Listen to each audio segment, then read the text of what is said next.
Tonight on Newsbeat, Louisiana becomes one of the few states with stricter abortion laws. Also, student government tries to make classes easier for students with a new initiative. All this and more. Newsbeat starts right now.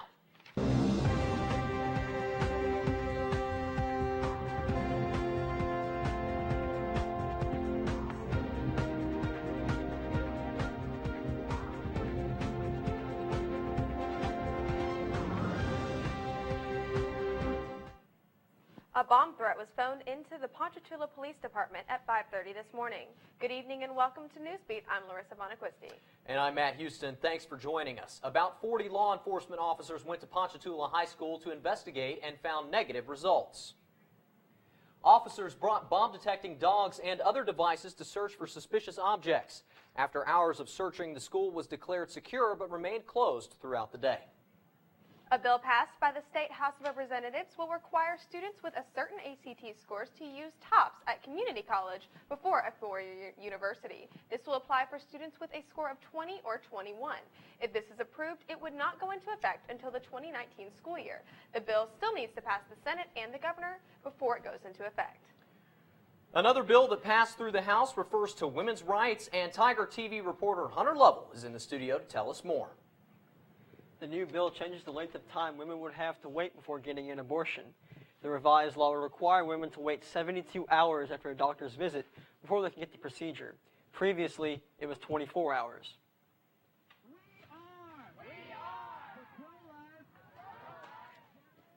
As president of Louisiana Students for Life, LSU junior Cisco Gonzalez fully supports new state legislation that would make women wait 72 hours to get an abortion. Well, the Students for Life group on campus can take a stand on this bill. The Students for Life group on campus plays an active role by advocating for legislators to pass the bill. What we have done is go to the committee rooms and testified in front of the committee why this bill is important. Gonzalez holds several pro-life talks throughout the year encouraging women to make a choice not to have an abortion. His group praises a form of peaceful protest in front of the Delta abortion facility every Tuesday and Thursday.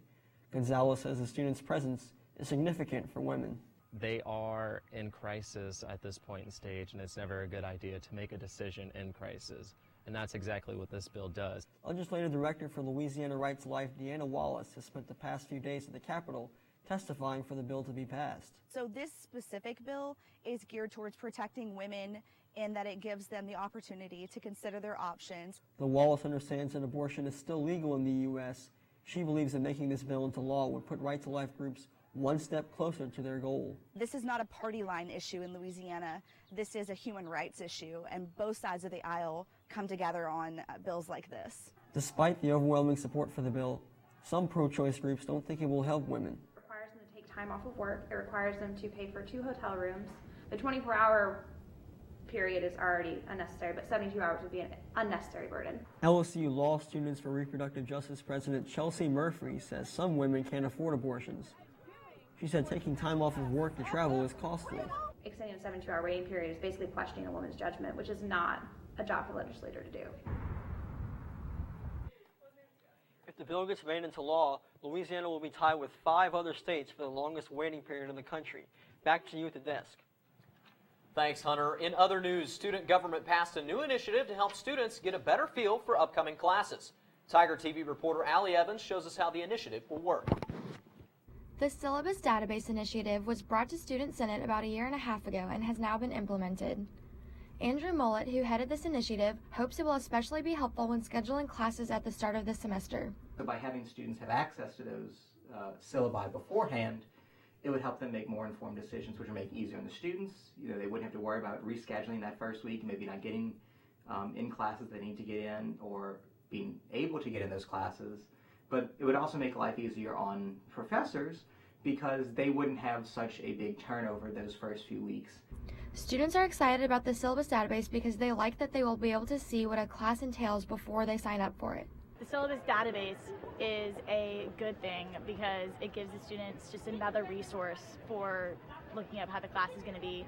Things like Note Swap and Rate by Professor are already good tools, but to add on to that, I don't think that could hurt. People know their workload before they actually join the class, or they'll be able to actually decide if rate my professor say one thing and their syllabus say another, then they'll know exactly what they're getting themselves into before they actually get into it. In addition to making scheduling easier on students and teachers, student government hopes that this will provide a way to showcase the depth and variety of courses that LSU offers. For Tiger TV, I'm Allie Evans. A syllabus database could also curb cheating rates on campus, which administration doesn't take this occurrence lightly. Depending on the severity of the academic misconduct, administration can suspend a student for as short as 1 semester or as long as 2 or 3 years. It's a lengthy process that requires many steps, such as speaking with both the professor and the student in question, but no two infractions are ever the same. So if you plagiarized a paper, I'm going to treat that very differently than if you paid someone through a paper mill to write a paper for you and you signed your name to it. While I might charge you both with plagiarism, they're different levels of a violation. Boston Globe studies show that about 75% of college students admit to cheating. That number has remained about the same since their first cheating survey was taken in 1963. Coming up after the break, we'll take a look into how athletes balance a healthy lifestyle while also juggling school and practice. Don't go away. Newsbeat will be right back. Daily classes and maintaining a certain GPA, it takes a lot to be a student athlete, and keeping up with nutrition sometimes falls by the wayside. But for one student, it's a top priority for success. Here's Allison Herrera with the story on what you can find on athletes' plates.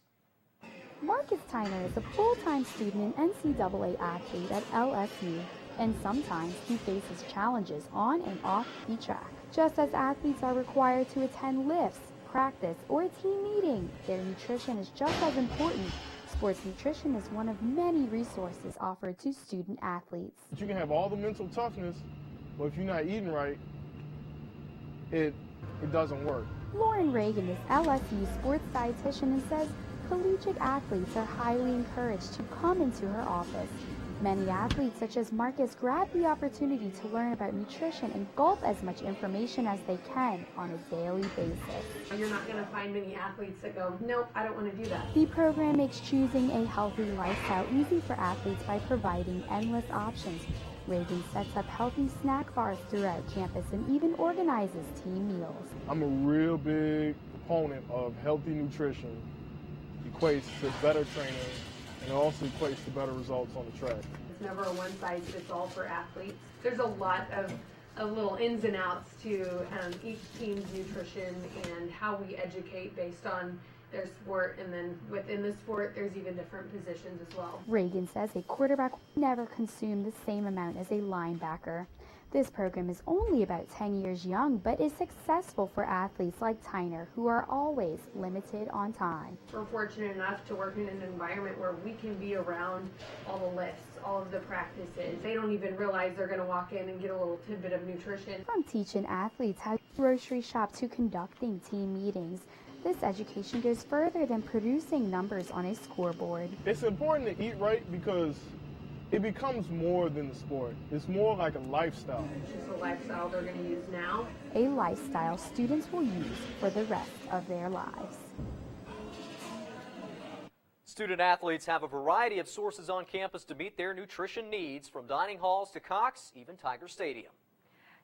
Coming up after the break, an interesting piece from J.K. Rowling's writing days just sold for a huge amount. Stay tuned. There's a new Wizarding World of Harry Potter at Universal Studios in Hollywood. The park had an exclusive preview for some invited guests earlier in the week and opened to the public today. The park is very similar to the one located in Orlando and includes the same themed restaurants, shops, and rides. Also in Harry Potter news, the chair that J.K. Rowling set in to write the first 2 books sold at an auction for $394,000. Rowling received 4 mismatched dining room chairs in 1995, and she chose the most comfortable one while writing Harry Potter and the Philosopher's Stone and Harry Potter and the Chamber of Secrets on her typewriter.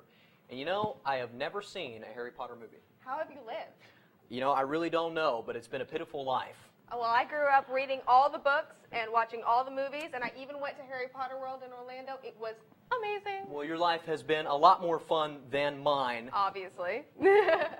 That's all the time we have for today. Don't forget to follow us on social media at LSU Tiger TV and see all our content on lsunow.com. Also, stay tuned for #OriginalCopy coming up at 5:45. Have a great night, Tigers.